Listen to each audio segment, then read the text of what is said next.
रात की ट्रेनें अजीब होती हैं।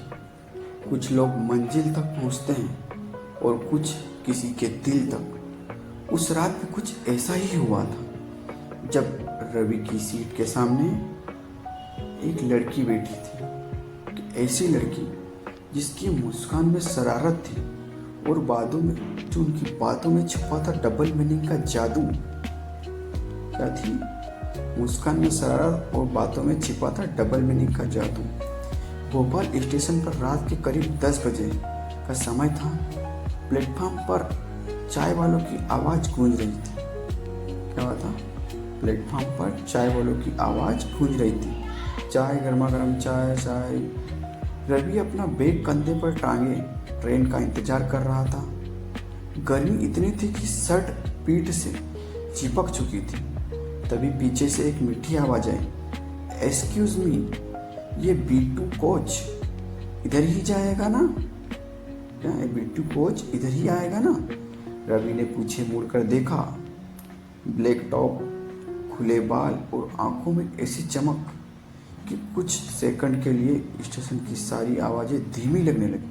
हाँ, शायद यही। रवि हल्का सा मुस्कुराया। लड़की ने हंसते हुए कहा, शायद मतलब आपको खुद भरोसा नहीं है? फिर मैं कैसे भरोसा करूं? रवि पहली बार किसी अजनबी लड़की के सामने थोड़ा नर्वस हुआ। अगर आप साथ खड़ी रहें तो गलत ट्रेन में भी चला जाऊं। लड़की मुस्कुरा दी। वाह, शुरुआत इतनी फिसलन भरी। दोनों हल्का हंस पड़े। कुछ ही देर में ट्रेन प्लेटफॉर्म पर आ गई और किस्मत देखो, दोनों की सीट आमने सामने थी। क्या हुआ कि दोनों की सीट आमने सामने थी। सफर की शुरुआत, ट्रेन धीरे धीरे चलने लगी। बाहर अंधेरा बढ़ रहा था और अंदर दोनों की बातें बढ़ रही थी। वैसे नाम क्या है आपका? लड़की ने पूछा। रवि। और आपका? नेहा। नेहा ने पानी की बोतल खोलते हुए कहा, ट्रेन में सफ़र मुझे बहुत पसंद है। क्यों? क्योंकि यहाँ लोग जल्दी करीब आ जाते हैं, उसने मुस्कुराकर कहा। रवि ने धीरे से जवाब दिया, और कुछ लोग दिल के बहुत करीब। नेहा ने उसकी तरफ देखा। लगता है आपको सीट से ज़्यादा कंपनी पसंद आ रही है। अगर कंपनी ऐसी हो तो पूरी रात जाग सकता हूँ। नेहा ने जानबूझकर बाल पीछे किए और धीमे से बोली, पूरी रात जागना सबके बस की बात नहीं होती। रवि पानी पीते पीते खांस गया और नेहा हंस पड़ी। ठीक है। अब कुछ देर बाद टीटी आया और बोला कि एक सीट खाली है। तो नेहा की ऊपर जो बर्थ थी कंफर्म हो गई थी।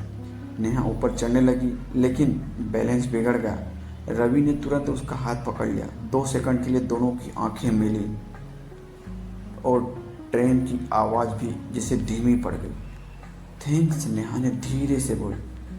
रवि मुस्कुराए। कोई बात नहीं, गिरने नहीं दूंगा। नेहा ऊपर बैठ गई और नीचे झुककर बोली, वैसे ऊपर आना है क्या? रवि चौंक गया। क्या? नेहा जोर से हंस दी। अरे, बैग रखने में हेल्प चाहिए थी। आप तो जल्दी एक्साइटेड हो जाते हो।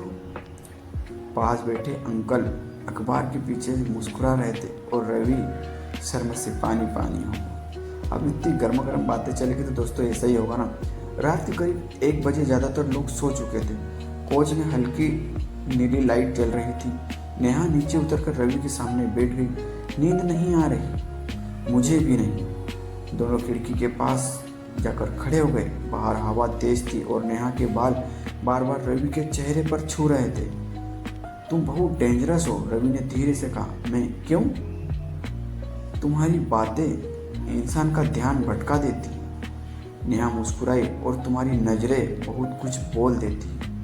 कुछ सेकंड दोनों चुप रहे। फिर नेहा बोली, वैसे ट्रेन में सबसे मज़ेदार चीज़ पता है क्या होती है? क्या? धीरे धीरे बढ़ती हुई गर्मी। रवि ने हंसते हुए कहा, इसी कोच में नहीं, लोगों के बीच। क्या बात है। दोनों फिर हंस पड़े लेकिन अब दोनों समझ चुके थे कि बात सिर्फ मजाक तक नहीं थी। अगले स्टेशन पर ट्रेन कुछ देर रुकी और रवि ने नीचे उतरकर कॉफ़ी लेने के लिए लगे। अब नेहा ने कॉफ़ी का सिप लिया और बोली, तुम्हारी प्रॉब्लम पता है क्या है? उन्होंने क्या बोली? प्रॉब्लम पता है क्या है?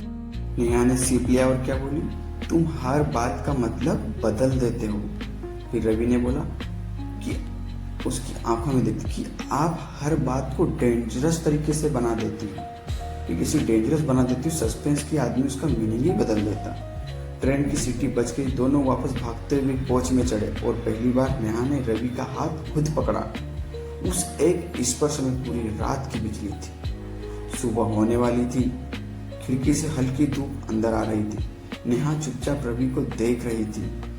क्या हुआ, रवि ने पूछा। नेहा धीरे से बोली, पता है कुछ लोग ट्रेन की तरह होते हैं, मतलब कुछ देर के लिए मिलते हैं और याद छोड़ जाते हैं। रवि हल्का सा मुस्कुराया और बोला, कुछ लोग सफर बदल देते हैं। नेहा ने उसकी तरफ हाथ बढ़ाया। फ्रेंड्स, रवि ने उसका हाथ पकड़ लिया लेकिन छोड़ा नहीं। सिर्फ फ्रेंड्स? नेहा धड़कन तेज हो गई। फिलहाल ट्रेन चलने दो, उसने मुस्कुराकर कहा। ट्रेन अपनी मंजिल के करीब पहुंच रही थी लेकिन दोनों चाहते थे ये सफर थोड़ा और लंबा हो ताकि और यादगारें जुड़े। नेहा उतरने लगी, फिर अचानक मुड़ी और बोली, वैसे रवि, हाँ, अगली बार ऊपर बर्थ पर बैग के बहाने मत आना। रवि हंस पड़ा, तो फिर किस बहाने आऊं? नेहा मुस्कुराई, दिल का टिकट लेकर आइएगा। और वो भीड़ में खो गई लेकिन उसकी मुस्कान रवि के सफर के लिए हमेशा याद बनकर रहेगी। तो दोस्तों, आपके साथ भी कभी ऐसा हुआ है कि कोई नेहा आई और आपके सफर को पूरी मुस्कान की में बदल के चले गई? अगर ऐसा हुआ है तो मुझे कमेंट में यस लिखिएगा।